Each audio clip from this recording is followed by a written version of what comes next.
ইরানের সাথে যুদ্ধ শুরু হতে না হতেই বড় ধরনের আর্থিক ক্ষতির মুখে যুক্তরাষ্ট্র। এরই মধ্যে 3টি F-15 ফাইটার জেট ধ্বংসের খবর সামনে এসেছে। মার্কিন MQ-9 রিপার ড্রোন ধ্বংসের দাবি করেছে তেহরান। এছাড়া মার্কিন ঘাঁটিতে একের পর এক হামলায় ক্রমে বাড়ছে যুদ্ধের ব্যয়। যুদ্ধ দীর্ঘায়িত হলে সরাসরি প্রভাব মার্কিন নাগরিকদের উপর পড়বে বলে মত সমর বিশ্লেষকদের।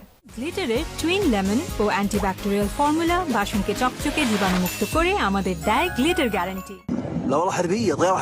মাঝ আকাশে ঘুরতে ঘুরতে মাটিতে আছড়ে পড়ছে মার্কিন F-15 যুদ্ধবিমান। কুয়েতের আকাশসীমা পার হওয়ার মুহূর্তে যুদ্ধবিমানটি ভূপাতিত করার দাবি ইরানের। কোনো রকমে বেঁচে ফেরেন পাইলট। আন্তর্জাতিক বিভিন্ন গণমাধ্যম বলছে, যুদ্ধের ময়দানে এরকম 3টি F-15 ফাইটার জেট খুইয়েছে যুক্তরাষ্ট্র।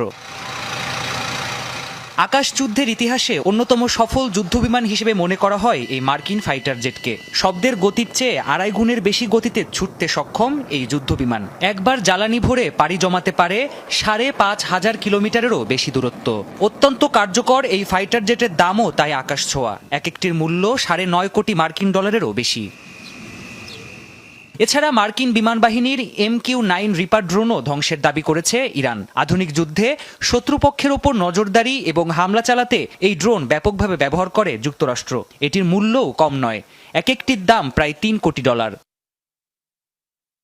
এদিকে অপারেশন ফতে খাইবারের আওতায় মধ্যপ্রাচ্যের একের পর এক মার্কিন ঘাঁটিতে হামলা চালাচ্ছে ইরান। এতে যুক্তরাষ্ট্রের গুরুত্বপূর্ণ সামরিক অবকাঠামো ধ্বংস হচ্ছে। তাছাড়া দামি যুদ্ধবিমান, বিশালদেহী রণতরী, অত্যাধুনিক ড্রোন আর মিসাইল হামলা চালাতে প্রতিদিনই মোটা অঙ্কের অর্থ খরচ হচ্ছে।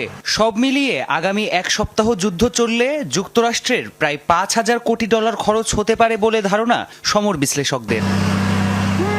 প্রাণপ্রতিম কুণ্ডু, যমুনা নিউজ।